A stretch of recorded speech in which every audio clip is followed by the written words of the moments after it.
and my girl Key is in the house. What's up, Key? Hey everybody, happy Friday. Yes. We are so excited to be with you guys tonight. We are just oh wow. It's a lot. It's amazing. We're excited to have our husbands with us tonight on Victory Talk. So say hello, guys. Y'all notice my lovey. Hey, what up? How y'all doing? How y'all doing out there? It just feels so good to be on the show. I finally get on the show. I'm the pastor. I just finally got on the show. Oh my gosh. Y'all know this is not true. So yeah, that's letting y'all know already tonight they are in cut up mode. Even though our topic is a little deep, but they in cut up mode already. So, but it's all good. That just means we're gonna have a good time tonight. So y'all know how we do. Come on, let's get started. We want you to text somebody, call somebody, tweet somebody, tell them that Victory Talk is on and it's the marriage edition. And I don't know about you, but I know for me and for this guy, listen, we need our marriage editions, okay? We need our marriage ministry, our marriage group. We need our group of people to, to bounce stuff off of, to talk us down off the ledge, to keep us on, together. All right. So until we get back in the building, this has been so helpful. So, even though we have been facilitating it, we have been learning so much and, just the reinforcement. So our topic tonight is going to be very interesting. So just saying hey to the folks that we see out there already. Miss Victoria, we see you. Hey, how you doing, Miss Vicky? We glad that you out there with us. And there's somebody else on. I can't see who they are. But Spencer, Tia. Ty Parker. Hey sis Tia. Hey y'all. Okay. Hey everybody. All right, so y'all on here tonight. Y'all don't think hard of us, okay? We put that out there in the front, right, Key? Don't think hard. Absolutely. So tonight we are talking about vows, traditional wedding vows. We're gonna start there. The traditional wedding vows. Oh my gosh! Look, I didn't tell him. I know that you emailed him, but I didn't tell him. So I was just gonna kind of let him come with it tonight. But the traditional wedding vows, and this is like really interesting for Pastor Phil and I because we perform weddings, we perform marriage ceremonies, okay? So we marry people. So we say these, not only did we say these, to one another, how long we been married? I know. I'm just trying to. 16 I was waiting to see. See, I ain't got no hair on my head. I was waiting to see if you had it. 16 years. All y'all who've been married and y'all got hair on your head when you get 16 years, guess what? It all goes away. Enjoy it now. Listen, I'll tell y'all later about the real truth about his hair, okay? Y'all know we real transparent. I'll tell y'all the real truth about that hair. And it ain't had, okay, so maybe it had a little bit to do with me. Okay, but maybe my thing was the gray. Yes, y'all that right there, that's me. I take responsibility for that. But anyway, so 16 years, we said these marriage vows to one another in front of God, in front of family and friends by way of the Reverend William A. Gray III. All right. But now I know, right? We perform marriage ceremonies. And shout out to one of the couples that we married 5 years ago, the Meisters, Otis and Kendra Meister. Happy anniversary! Yes. Yeah, so we married them 5 years ago. And so we are excited to see their growth. So let me just share these wedding vows with each and every one of you. And it starts off. You want to read something, Lovey? No, not really. Okay. It says, I blank, and I'm going to put my name in it. Okay. I, Jackie, take thee, Philip, to be my wedded husband, to have and to hold from this day forward, for better, for worse, for richer, for poor. Y'all listen to these words now. For better, for worse, for richer, for poor, in sickness and in health, to love and to cherish till death do us part, according to God's holy ordinance. And thereto I pledge thee my faith. We all are familiar with what they say, but how do we actually execute them is what we want to talk about tonight. Let's break this thing down just a little bit. We're going to break it down a little bit, y'all. We are going to explore some parts.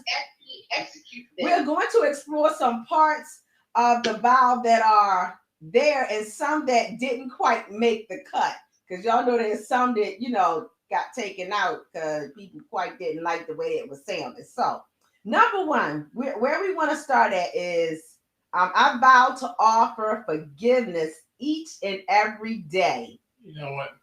Miss Victoria has already changed the marriage vow. She got in here. I will love you, not going to obey, but will follow as long as you lead the right way. Miss Vicky. But you know what? They do allow people to write their own vows. I'm just saying. So yes, they do. You ain't say the one she said. What she say? She didn't say the one Miss Victoria said. She said the one you said. Yeah. So let's get into this because Miss Vicky, we're gonna come back to that because you already started. I see. Yeah, but we want to talk about forgiveness. I vow to offer forgiveness. I vow to offer forgiveness each and every day. Colossians 3:13 says, bearing with one another, and if one has a complaint against another, forgiving each other as the Lord has forgiven you, so you also must forgive. So my question is, do you think this is an important practice to for forgiveness every day as it relates to your spouse? Do you think that it's important to practice forgiveness? Because we all slip up. Philip slip off all the time, y'all. I'm trying to tell y'all. That was really something. We're gonna talk about forgiveness. We're gonna say he slip up all the time. Like you just walk on cotton. Baby, you said I know you. So to our audience, what do you think? Michon, I'm gonna toss that over there to you. What you think? I'm gonna be honest with you. It's kind of a question that's gonna get most of the men in trouble if they don't answer it the right way. But you know me, I don't hold my tongue for anybody. I really feel like I can't speak for all men. I know I can speak for myself and maybe my brother, but we don't really hold on to as much as y'all ladies do. So some things that when you will look for forgiveness, I don't even be thinking about what am I forgiving? I forgot about it already. Y'all hold on to stuff. We don't hold on. Wait a minute. Yep. All right, now this is why. Okay, so this is not the way that we were intending for this to go. Okay, right. But y'all already know how we do. We can only be real. We can only be us. So, like Sister Lisa said on the prayer call, get your tissues ready because yeah, you're gonna be laughing. I thought she was gonna say get prepared just in case of some tears. No, you're gonna be laughing because these two is about to get themselves into trouble on question one. Digging the hole already.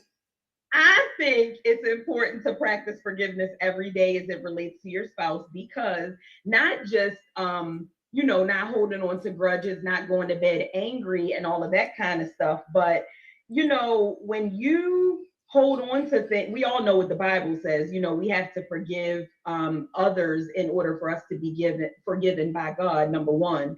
But number two, if we can forgive anybody else, you know what I mean? We can, people offend us on a daily basis. They hurt our feelings. They, make us cry, whatever. And we can move past that. We most certainly should be forgiving our spouse who is, I dare say more important than most other people that we come in contact with that may offend us. At the same time, though, your spouse or the person you call your husband or your wife, they probably can hurt you more than anybody else in the world. So it's like it's harder to forgive a person that's so close to you. But sometimes, like I said, you holding on to something, and I forgot we was arguing in the first place. I was trying to help you. You ain't gotta help me. No, I was trying to help you, and you brought it right back to it. That's exactly where Y'all see how I try to turn it around real quick, and here he go back. Y'all grudges, hold on to stuff.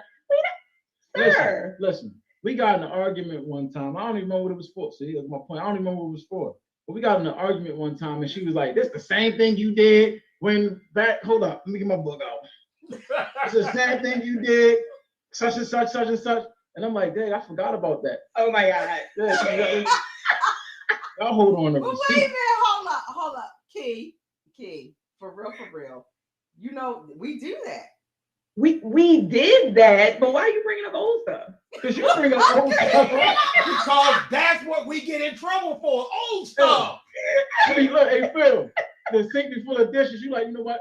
I'm gonna beat her to it. I get down the steps, start washing dishes, and I didn't do something. Oh my goodness. And I come up and says, "What, baby? I was washing dishes. Why you mad?" Because the other day I said, "You still talking the other day."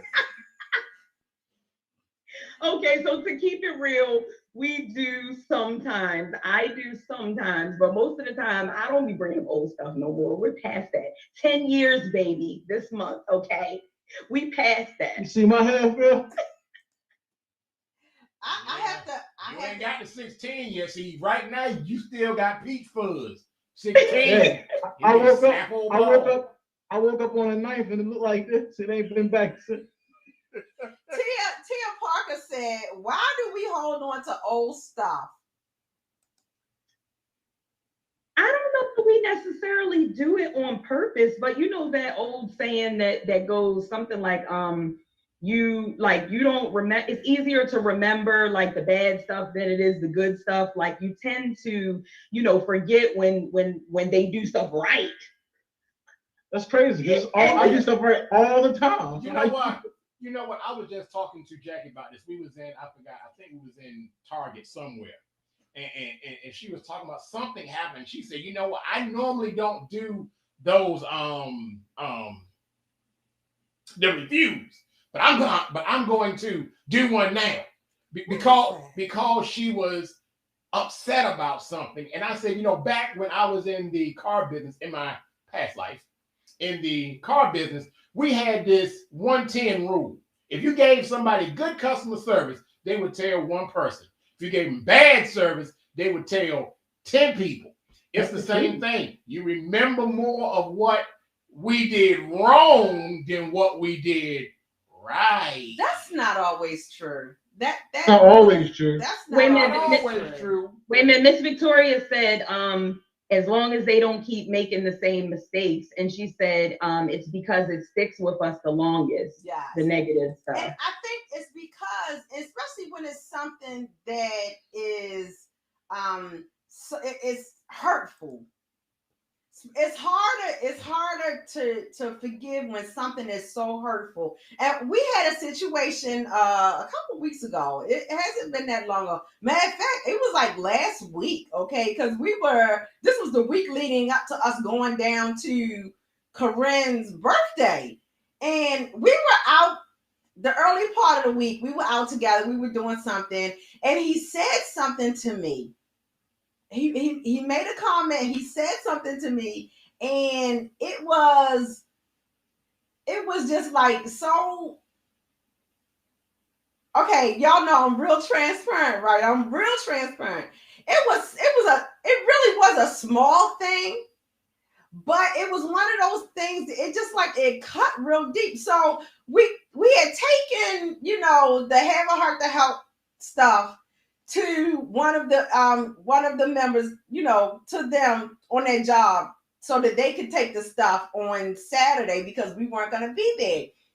In the back of her car, oh my gosh, her car was everything. Her car was neat. She had this little container in the back, and you know who you are. You know who you are. I'm talking about you. She had Did it smell good? It smelled good. It smelled good, and it was the stuff in the car was, the stuff in the little container was all neat. It had compartments or whatever. Come on the trunk. And yeah, she had a truck.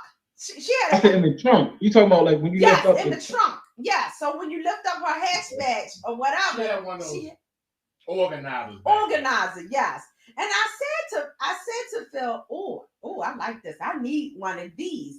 And he was like, all that stuff all over your car. You got mess and stuff everywhere. One ain't gonna do you no good. No, So, what I wait a said, minute, hold up. First of all, right. so you see I'm clutching my pearls. I don't have. how you see how being upset, you don't even know what I said. What I said is that your stuff will be everywhere anyway. That was the exact words I said. Is that better than what she said? A lot better. Yes. It's No. No. It's a whole See, lot and better. my thing is this, okay? That was so the wrong answer because y'all know I have the SUV. He got his little nice Mercedes, and we barely ever in his little nice Mercedes, okay? And so, but everything we do together is in my car. So whenever he goes somewhere, whenever he do something, whenever he needs to move something or whatever, he take it in my truck. And so he just leaves stuff everywhere. But my point is that I was like, wait a minute, that wasn't nice. That was so the wrong answer because half of the stuff that's in here is not even personally Jacqueline's. I got the church stuff in there. I got his stuff, his job stuff, What the the grandchildren What's up? cords, and like the projector cord the other night, whatever. Okay, but and then One my cord. thing is, One power cord. it wasn't just One power cord. It was It wasn't. this. It's this long and It about wasn't. that big around. It wasn't Yes, one it power was. cord. It was a whole bunch of mess. No, it wasn't. Miss one Victoria power cord. said, "Don't try to pretty it up." Thank you. Thank you. Don't try Thank to you. period up. But my thing is, what I'm trying to get at is that it was such a hurtful thing. It was such a hurtful thing because I feel like sometimes we forget how to talk to one another. We forget how to respond with compassion, understanding, caring, kindness, those type of things. And so, although, he realized that what he said was offensive, but I was so hurt. I mean, I was just like really hurt. And so he apologized when we got back in the car. But y'all, it took me 3 days. It took me 3 days to forgive him. I And I think the only reason why, not the only reason why, but the reason, I think the reason why I started talking to him was because she needed something. No, it wasn't because I needed anything. It's because I knew we was about to drive the next day. We was fixing to drive 3 hours to Virginia. Listen. And I was going to have to talk to him sooner or later. I'm 10 years in now, Phil. I think I can say something about you're right, brother. Because they can hold on and not talk to us a whole car ride when they mad. She probably needed you to do something. Car had to be packed. Stuff had to be moved. Dog had to be taken to the setup. See? I mean, Oh Lord, I'm about to move on. Move on. I'm about to move on for this guy. Yes. Start up again.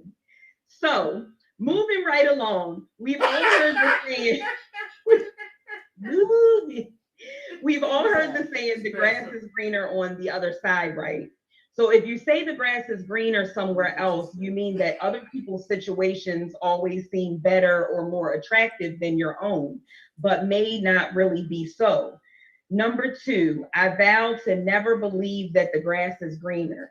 So I didn't find a scripture for this one, but rather a quote. And that quote states, when the grass looks greener on the other side, it is the Holy Spirit telling you to water the grass you're standing on. And that is a quote by Eugene Cho, and I just absolutely love that. So my question to you guys is, what does this quote say to you? You know, we all have different interpretations of things. What does it mean to you? And why is it important to not focus on greener pastures in this sense? I'm going to tell you this.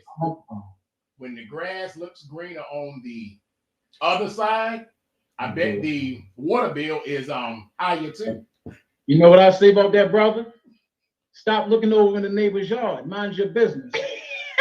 Your grass will look just as good as you put as much time in your yard as they did in theirs. But I think what it means in defense.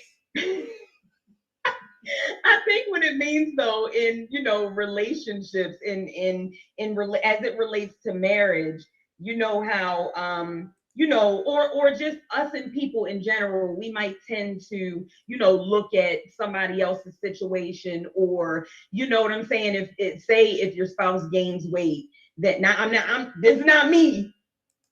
This is not me.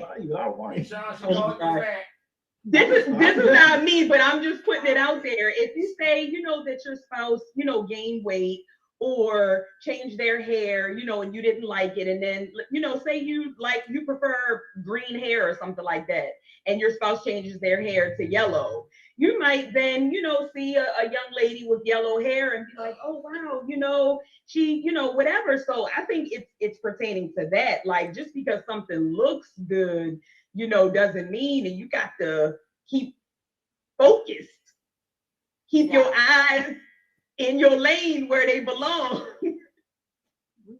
I think for me, I kind of feel as though that it is important that we make sure that we are nurturing, watering, tending, repotting, okay, you know, taking care of our relationships, because it is really easy for, you know, things to get stale. It's really easy for things to, you know, come undone, for somebody to feel as though their needs are not being met. That's what I was trying to get to. When somebody feels as though that their needs are not being met, they may, not saying praise God, we haven't had that real issue, but they may feel as though, you know, oh, Susie Q, or I'm just talking to us, you know, Kiara, you know, me, Sean got it going on over there. I mean, you must be taking really good care of brother. You cooking and look. He all trimmed up and he looking real good. But you know what? At the same time, not saying my love, he looking raggedy, because he don't never look raggedy. I take real good care of the brother, okay? But he could be looking raggedy and might need to shave, or you know, a little pony curry or whatever. Maybe it's because I'm not tending to him the way, you know, I used to, or the way that, you know what I'm saying? Absolutely. And so we definitely need to, you know, make sure that we're not helping our spouses to be envious of what's going on in somebody else's backyard. We have to we have to accept accountability for our actions, you know, for what we are doing or not doing. Yep. And Tia said the enemy uses the smallest things to try to get in and cause division. And we know that's right. That is the truth. And Miss Victoria about to get banned from the comments because I don't know what she's talking about. I'm not reading that. They use horse poo. Oh, manure. Help a father. Help a father. No, she used Tiger Balm. Y'all know how she do. Y'all know how she do. Yes. All right now. I hear you, Tia. I see you, girl. So let's move on to the next thought. Did you have any thought about that? No. I done been in trouble. You asked the question, Key. What was your thoughts on it? Oh, I chimed in. I think I just definitely, you know, it was basically, why is it not important to focus? And I feel like, you know, I try to stay in my lane, and I try to, you know, even, you know, outside of like related to the marriage, but just trying to follow scripture and not, you know, be envious, or not even like pay attention to what, you know, I want to see you win. I want to see you be great. I'm cheering you on, but I'm not like envious, or I'm not, you know, wanting what you have, or, you know, sitting over here on the sideline like, dang, I wish it was me that, you know what I'm saying? I feel like if we focus more on what's important, then we really won't even have time to notice somebody else's grass. Yeah. So I said, mind your business. Mind your business. That's all. Just mind your business. But looking at it from a different angle, I want to, you know, kind of throw this out there. Sometimes it also could be cues. You know, there could be some things that, you know, we may be lacking in. You know, so it's. I mean, I think it kind of depends on how you look at it. How you look at. I know you laughing at Miss Victoria's comments. It depends on how you look at what's going on. But for the most part, I think it is very important to stay in your own backyard, because your backyard was created just for you. Absolutely. Created just for you. And no other yard is going to fit you. You're not going to like nobody else. Listen. And I'm going to say this for all men out there. I don't hold my tongue. If you go over there and you get bit by a dog, you staying over there. I don't care. Should have been over there in the first place. Okay. Since he's talking about dogs, let's go to the next thought. Oh, I like that. That was a good. He didn't do that on purpose. He didn't do that on purpose. The Holy Spirit, he got this. So you can't teach an old dog new tricks. A tiger never changes its stripes. There is a reason why there are so many cliches about the inability to change. You may want them to change, but remember this: encouraging someone to be their best self is an admirable quality of a supportive partner. But forcibly trying to change your spouse can do more damage than good, both for you and for your spouse. It's natural for couples to change and grow, but this is something that should happen naturally, not something you should exhaustively pursue. So you were going to say something? Let me say this. See, this is one of the things, doing marriage counseling that I've come across, and it's one of the things that I've told people: look, this is going to be a pitfall for your marriage. I often have these questions of, what do you like about your fiance? And then I have the questions of, what do you don't like about your fiance? And a whole lot of times I will have, and especially not picking on women, but this comment especially comes from women. I don't like when he does this, but it's going to change after we get married. For some reason, they go into something that as soon as they say I do, that somebody is going to change.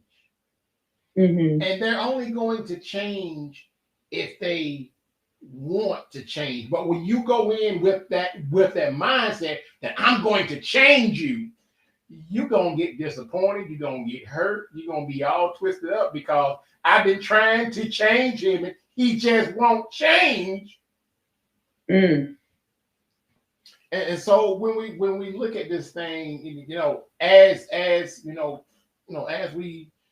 we grow together, we do change. There are some changes that happen because, we always tell people that first 5 years. The first 5 years are the hell years. Lord, the first 5 years are the years you'll be wondering, why did I do this? God, I prayed, and why didn't you not tell me that they were crazy? It's the first 5 years. No, we in 10. She's still crazy. Okay. You know what, bro? I don't know what to tell you now. But anyway. But it's a crazy. That's where that glue come into play. It's that molding time of now molding these two personalities, molding how these two people did their things separately, now trying to mold all of that together. And that's what brings about the change, but you can't force anybody. Hey, big bro. Wait a minute, because she didn't get the. Go ahead. I didn't get to finish reading because you know what? He was real quick on the draw. Okay. It says, I vow to let you be who you want to be, not who I want you to be. And the quote that we have is, love is never about changing your partner or changing yourself. It's about accepting each other the way they are and try to improve, not improve not yourself or your partner, but your relationship. So my question is, do you agree with this quote? Do you agree with this quote? Why or why not? I'm gonna jump in there on this one real quick before this guy goes, because he got a lot to say tonight. I think that, you know, when we go through couples counseling, you know, and that's why we didn't have the pleasure of going through with you guys. We went through with Pastor Gray. We started with them. Oh yeah. But I'm gonna say that, you know, I feel like as we move things along, and it was good, and you know, I'm sure that you guys is great as well. But I think that this is key. This is saying something really key, because if I would have really meditated on this and thought about it, not trying to change your partner or yourself really, but just accepting the way that they are, that probably would have saved me about 50-11 arguments about sex. It would have been 50-11 arguments about something else. It don't even. Girl, let me tell you do know that I'm gonna get in trouble with 801. So this is the last time y'all see me. So I absolutely, you know, agree with it.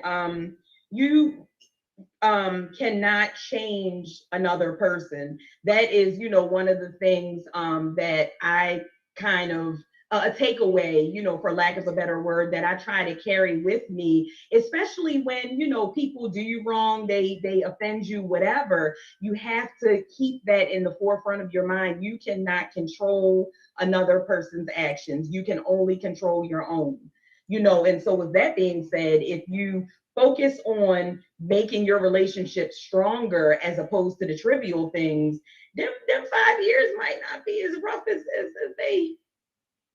Listen.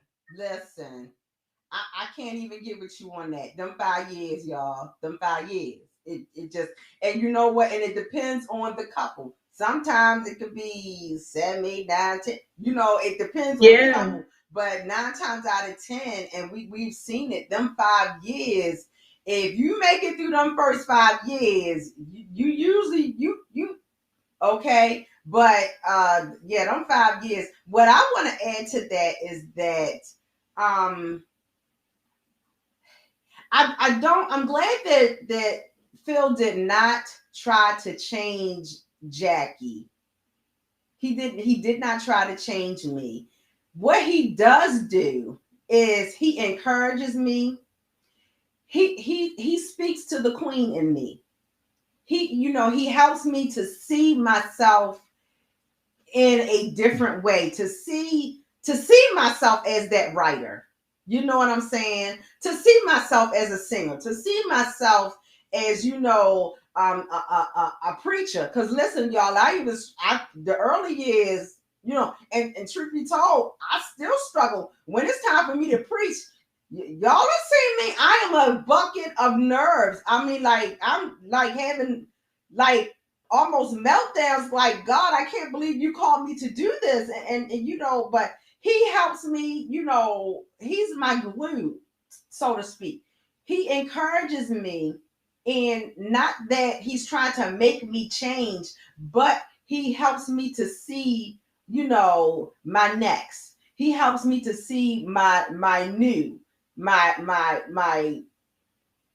better. You know, well, I can appreciate you saying all that, but I'm just letting you know you're not helping our cause, because they over here talking about us nagging, and you over here talking about, oh, he's so warm and fuzzy and bubbly and makes me feel so wonderful. No. What I'm saying is what I'm just teasing. I know he doesn't, you know, and I thank God that he was one of these men that he doesn't, you know. Listen, don't go sticking your chest out. Y'all see him? Y'all see me like, man, I'm that dude. I mean, but in all honesty, no, he wasn't like that. And I think that because both of us had been married multiple times, we learned some things in those past relationships, in those past marriages, that, you know, we learned some things from those past relationships and those past marriages that have helped us, and, you know, helped us to be better husband and wives to one another. So, all right, I'm sorry. I got to jump in here real quick because I don't want to miss any comments. James Spencer said she forgave him because she couldn't remember why she got mad in the first place. I was hoping y'all was gonna go ahead and pass that one by. Okay. No. And good evening, Sunshine. Hey, Pooh. Sunshine said, "What is a good example of a woman trying to change a man?" What is a good example of a woman trying to change a man? You know what? What? Y'all got one? Go ahead. I was going to say. Go ahead. So listen for real though. If you Just want him to pick up his socks. No. I want to go deeper than that. If you meet a guy, okay, and this guy, he don't, let's say he's a trash man, okay, he's a trash man, but he going to work every day. He coming home, you know, he want to look out for you. He want to look out for, you know, make sure you got, you know, food on your table, a roof over your head, but he a trash man. And he was a trash man when you met him, you know, that's what he know, that's what he do. But you don't like the fact that he come home smelling like garbage. You want him to be hard work.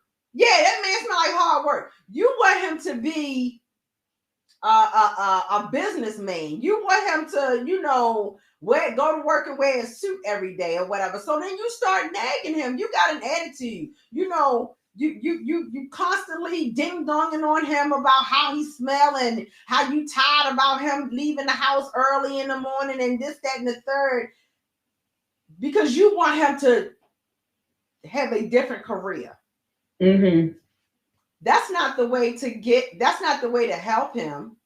Right. A. And B, if that's what he want to do, and if that's how you met him, and that's what he's comfortable at doing, and that's his skill set, there are other ways about going about helping him to go to his next level. But if that's not the level that if he doesn't want to go to another level, you can't beat him up over the head. You got to love him on every level that he's on, no matter what it is.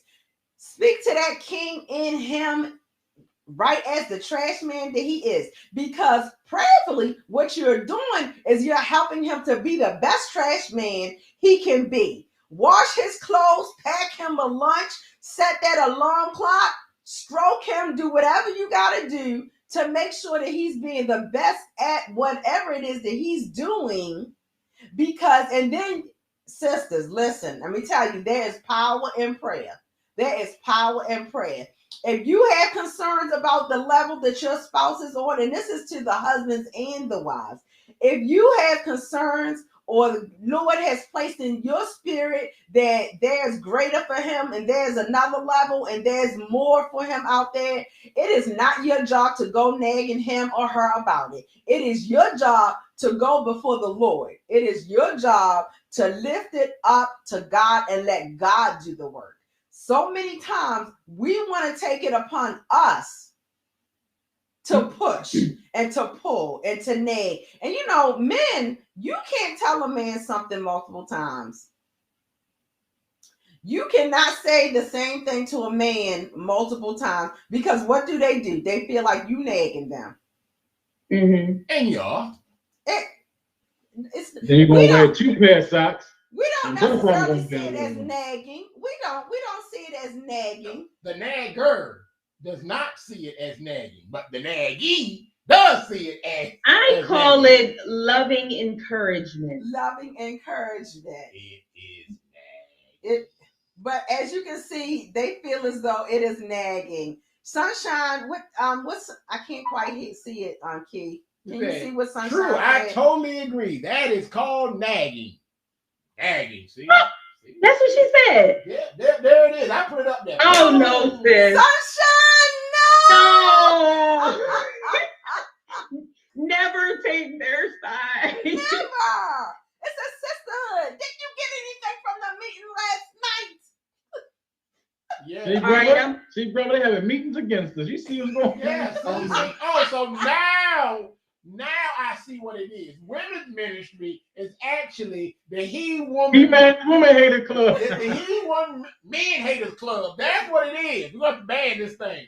Y'all terrible. Keep go ahead. You got any comments before I move on? Okay, I think we can.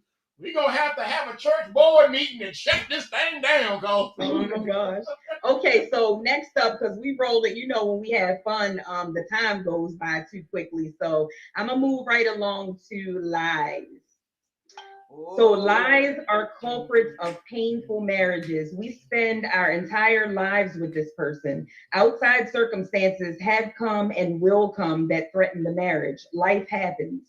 While outside forces are not in our control, choosing honesty so that we have open communication in our marriage is. How can we be a team if we are not on the same page? How can we strategize our next best move if all the cards aren't on the table? In order to work together, we have to be real with one another. This way we can embrace each other, link arms, and face life as one. So number 6 is, I vow to be courageously honest, even when the truth is hard. The next quote states, a good marriage, I'm gonna let you go first, baby. A good marriage takes effort, and honesty is a definite prerequisite. A good marriage takes effort, and honesty is a definite prerequisite. And that is by Julie Garwood. So question 6 is, how hard is it to be completely honest with your spouse, especially with touchy subjects or ones that may be hurtful or offensive? What you got? What was the second part? Huh? How hard is it to be completely honest with your spouse, especially with subjects that might be hurtful or offensive? As you grow in your marriage and in your relationship, and as you become closer, and you're going to experience a lot of different things. I had a situation earlier in the year. You guys were both a part of this, and I told my wife a lie because I didn't want it to hurt her feelings and her feel like disappointed in me for the judgment that I made. At the same time, it kind of was more so about when she found out, she was more so hurt that I didn't come to her first instead of, just being honest and say, hey, this is what happened, such and such. So once again, fellas, I was wrong, but then it went to all the other times where she possibly would have thought about me telling the truth or telling a lie. See, there's situations that's going to occur in your marriage where someone's going to do something that you like, well, if you're going to lie now, then you probably were lying then, or when you lie again. So it's just better to be honest in the first place. That's when them receipts pop out that you was talking about earlier. But shouldn't even be no receipts. Shouldn't even be no receipts. But I'm just saying, you're completely, and just to piggyback off of what you're saying, it is the truth. And in that moment, you couldn't really understand because you're like, okay, we're talking about one thing. So how are you comparing it to, and now I'm just like a whole liar, but, realizing that, how people say a tiny lie or a white lie or whatever it is they want to call it. There's no such thing, and we try to sugarcoat it, butter it up, whatever it is. Back to the word again, a sin is a sin no matter, how big or small. And so with that being said, being truthful, I feel like is always the best thing to do. And yes, to answer the second part, even when it hurts, because I'd much rather hear it from you than from somebody else. I'm going to receive it better. It might sting and I might be like, oh, dang. But if it's like, you're concerned about like my weight or something like that, that might be hurtful to me to hear because I'm going to be like, oh, he thinks I'm fat. But at the same time, you're concerned for health reasons. You know what I'm saying? And your voicing that concern could be the thing to make me start to work at it. You know what I mean? No, so hey, listen, fellas, there ain't no way. I'm not saying. Say. Y'all, please don't tell your spouse they're fat. And he never did that. But I'm just saying, I was just using that as an example. Don't do that one, brother. Hey, baby, for health reasons, I think you should lose some weight. Don't do that. Don't do that. You'll be in trouble. And see, I have a different point of view on things like that. Although we don't share the same point of view on things like that, I feel as though that there's nothing that he can't tell me as long as he says it to me in the right way. What's the right way? I was about to say, my big sister that I love so much. I cry. I don't cry, and you know that. I don't cry too much. I cried in front of my big sister, all tears, snot and all. My big sister say perception is reality. Perception So is reality. with that being said, who's to say what is the right way? If I say, you know what, baby, there's been a long, line of, diabetes in your family. I really think it's time for you, start thinking about you losing some weight. And that is the right way. But to who? To you? But of course, you're all that matters. But to someone else, you say that, and all they heard was, "I'm fat." Well, what you mean? I need to lose some weight? You ain't that skinny yourself. So you gotta be careful and what you say. I agree with what you're saying. I agree. If you know your spouse, right, then you should know the way. Right there. You should know the way. That's perfect. If you know your spouse. But do you really know your spouse? Miss Victoria said, "Call me fat, and we got a problem." You know what? Always tell guys this. There's a question that your wife may ask you, and whatever you do not answer this question. There is no right answer. You find a way to get away from it. And that question is, if she puts on something and says, "Do I look fat in this?" Do not answer that question. Yes or no, they are both wrong. Do not answer the question.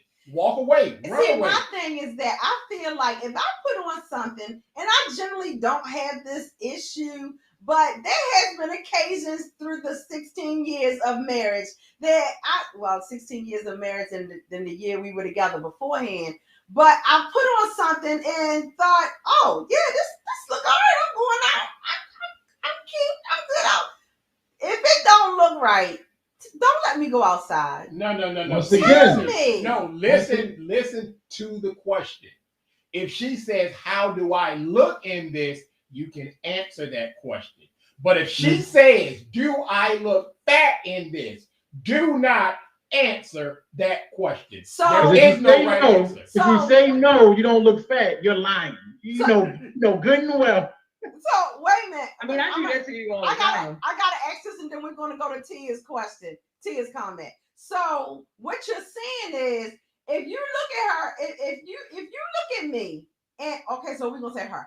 If you look at her and you see that she looking like a can of biscuits, great pop out, one of them, one of them bodycon dresses or this, that, and the third. You just gonna let her. You just gonna be like, what you want to say? Here's the question: if she says, "Do I look fat in this?" she already has something in mind. If she asks, "How do I look in this?" that's open. But if she says, "Do I look fat in this?" she already has something in mind. And we're not gonna pick the right answer. Really and truly, she's looking for you to step on that landmine. Listen, there's been days where I've told my wife, "We're not trying to set you look great in that." Oh, really? I don't know. It's all right. Okay, so we're gonna buzz by this. We're gonna buzz by this because you trying to get me in trouble. You trying to set me up right now. So because we're gonna go ahead and buzz by this. Tia Parker said, "Yeah, I gotta get away from this one, y'all. I gotta get away from this one." What did Tia say? What Tia say? Go ahead. I think Tia Parker says, "I think you have to be familiar with the level of brokenness your spouse has across the board and deal with them from that place in wisdom." Girl, you are so right. And I have to. And I think that may be one of the reasons why Phil stands on, stands firmly on this topic. Because my first husband, listen, y'all, okay, I gained over 350 pounds. Okay, I was over 350 pounds after my last child. Okay, and so I gained a lot of weight through the years that him and I was married. But he was constantly, always on me about my weight. I'm not attractive. He, didn't find me sexy. Whatever it was, he was always, and he was mentally, emotionally, verbally abusive, and it all, was around from that. I mean, he would do things like hide food. he would do things like buy me exercise equipment, you know, and all kinds of crazy stuff. And so that brokenness, yes, that did a whole self-esteem issue to me. Praise God, the Lord has, you know, I declared deliverance from it. Okay. But it did do something to me. And I think when Phil came along, granted, I was no longer 350 pounds, thank you, Jesus. But when he came along, it was some things that he had to help love me back to me. You know what I'm saying? And so, yes, Tia, yes, that's a whole. Wait a minute. And real quick, hold on. Miss Victoria said her husband is so blunt, there is no right way. So I accept his comments and don't choke him out.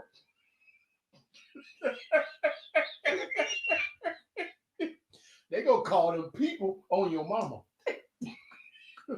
Girl, they come to the door. Listen, you put it out there. They gonna check on him, make sure he ain't tied up somewhere. I need to call Mr. Lynn right after the show.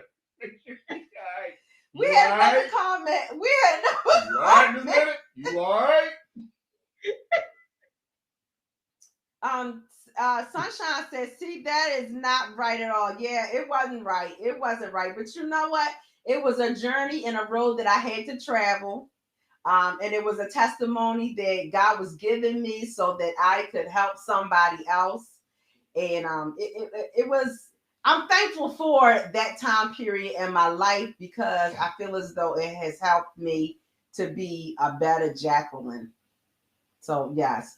And also on top of that, you have now a husband who is going above and beyond, you know, to just to make up for it and you know, make you feel extra special. And so, you know, that's the funny thing about God is how, you know, it seems like sometimes the very thing that he puts you through, you wind up like being blessed so much greater later on in life with that very thing coming back around. So oh, give me chills. He good apples. He good apples. He good apples. Now you are. Oh my gosh, we're at the top of the hour already. Kid, we got one more good one in there. Yeah, you want to do you want to do teamwork or you want to do dream work? Teamwork is do dream whichever work. one you desire. Because you closing us out. You do whichever one you desire. All right. So we're going to say marriage teamwork is a feeling of togetherness, mutual support, and unity on multiple fronts, including finances, parenting, chores, sex, and emotional intimacy. Usually, marriage teamwork requires intentional effort of both partners, along with a willingness to share power on all topics. So number 8, that's closing us out. I vow to face new decisions as a team. I dare say I vow to face all decisions as a team. Proverbs 27:17, NIV version says, as iron sharpens iron, so one person sharpens another. So keeping in mind the things that we noted above, finances, parenting, chores, sex, emotional intimacy, how important do you think it is to involve your spouse in the decision-making process? I don't know. I'm a man. I don't get no decisions. Hey, y'all know what I say. I can't. Listen. Y'all know what I say, you know. Really, sir? Y'all ask me on the show. I'm telling you. We talk about, people ask me, well, Pastor Phil, what about, I say, don't ask me. I'm just the pastor. Talk to the boss. Gun line, bro. But with that being said, both of y'all just said the same thing. But don't say that you don't have no decision and you don't have no say so. Right. I was about to say, Right. choosing not to give input and being offered the opportunity is.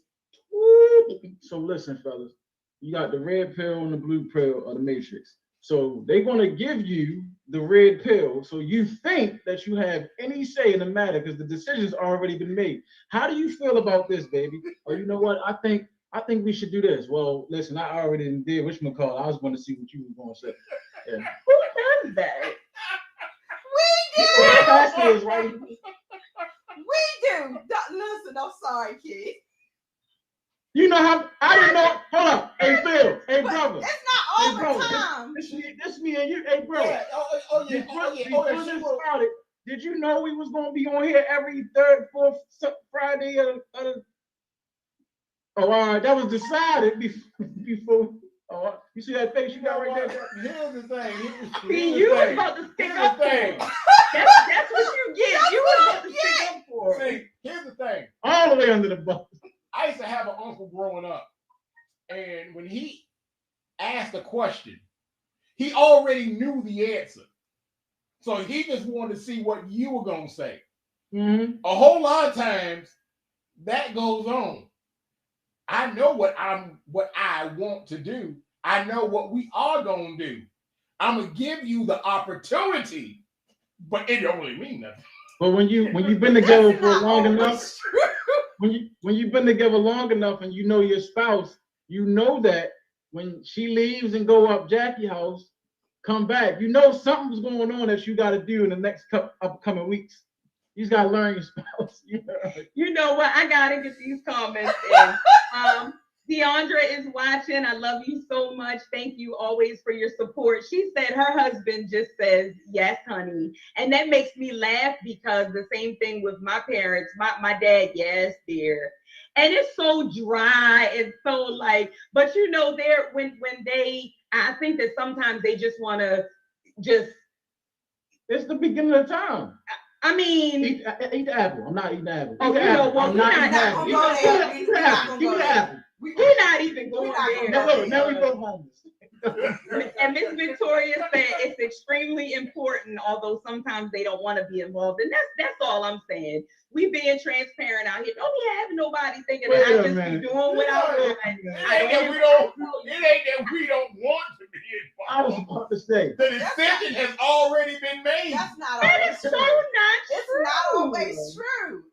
That's not always true. It's not Oh my always God. true. You are absolutely right. I feel attacked. It's not always It's true. not always true. And the only reason you feel attacked because that's that guilt. That's conviction. No, that's knowing that even if I have an idea in my mind, like I know how he is. My husband is so like easy to please. He's Right. so he just doesn't. It's not that he doesn't care, but he just normally yes. I don't even care. Well, I know that, but I'm just saying that's not. Look, I'm trying to help. I'm trying to help you. You got about 2 minutes. Listen, I'm here for you and God. They can't say nothing about me. Listen, I'm saying it's not that we always have it. We might have an idea of what we want, but when I come to you and I say, baby, how do you feel about this? I am truly and genuinely wondering how you feel about this. I'm not saying, well, I don't care what he say because I already don't know. I didn't put the money to the side. See? I didn't call and set up the meeting. I didn't talk to the people. She's already saying what she had already Thank you. done. Thank you. I'm not saying you don't come to me. Thank you. I'm not saying you don't come to us and ask us how we feel about things, but 9 out of 10 times your decision has already been made. I want to hear your input, but I only want to hear your input. Well, that's because I plan like 12 months in advance. So I might, but I mean, if you say, no, baby, I don't think we should do that right now, then all my planning is going out the window because if you say no, it's no. It's no. Let me see your Amazon account. Drops Mike. Let me see your Amazon. Whoa. So we're not talking about Amazon right now. No, I said no is no. I say no, and I get a package on my step about this big. Hey, Key, I don't think we should do that right now. Who is it? It's Amazon. All right. Didn't you just say our pastor is here and you sitting here telling lies? What number was lies? You on here? He lying, y'all. I literally just told her real quick before we get off. I literally just told her don't buy them nothing else. No, baby. The kids, right? Perfect timing. The jump. I literally said don't buy them nothing else. All right, you know what? You right because they don't appreciate that. And she come home with headphones. She come home with doll babies. For school. Doll babies for school? Yes, she's a teacher and she has her whole classroom set up in her room. All right, So real quick, Tia Parker said, any words of advice or encouragement for women who are single over 40? Say that again. Tia says, do we have any advice or words of encouragement for women who are single over 40? Can I speak to this? Of course. Yeah, absolutely. Just continue to be yourself, Queen. You got to remember that a person will not be attracted to you unless you are confident in yourself. Besides, you can't even be happy with that person unless you're happy with yourself.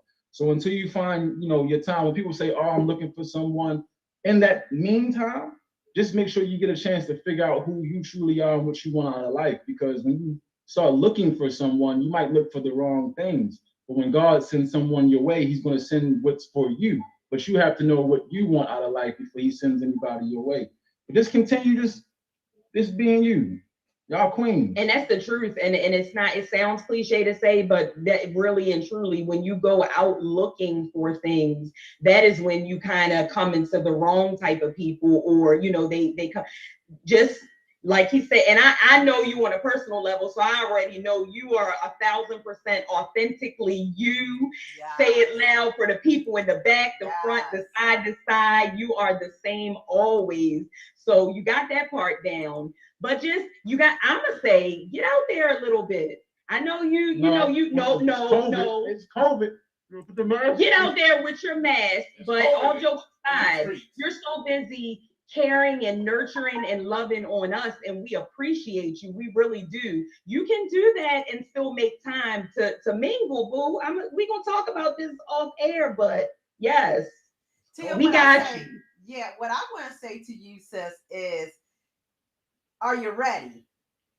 Because you have to make the decision within yourself that I'm ready. You've got to know that you really are ready. So make sure that as you are, loving on yourself and getting out there, but make sure that you know that you are ready. And what I would listen, I am big on this. I'm real big on this.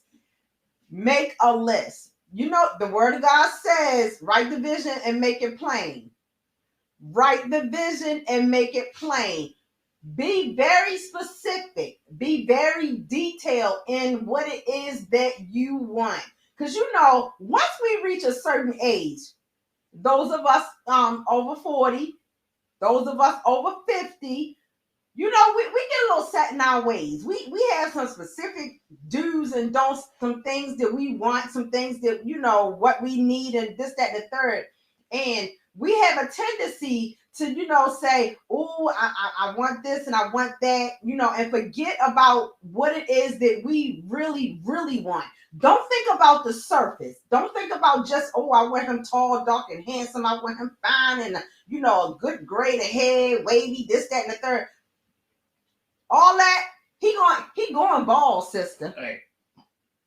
All that kind of stuff, put that out the way, but you really want to think about what it is. What do you want him to be romantic? Do you want him to hold your hand when you're walking in, in the grocery store? Little things like that. Be specific. So that's what, right.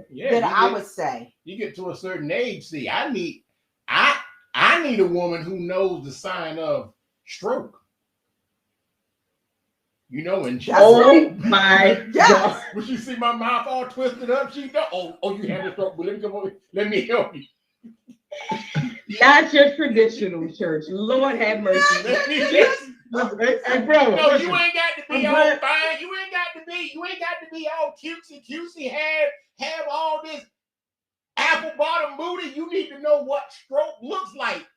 I'm just glad you cleared it up, because I wasn't even going to touch that when you first said it, because I was left that one alone. Oh my God. Lisa McDaniel said, my advice to you, Tia, is if a man asks what you're looking for in a man, don't tell him, because he might say he is what you just said.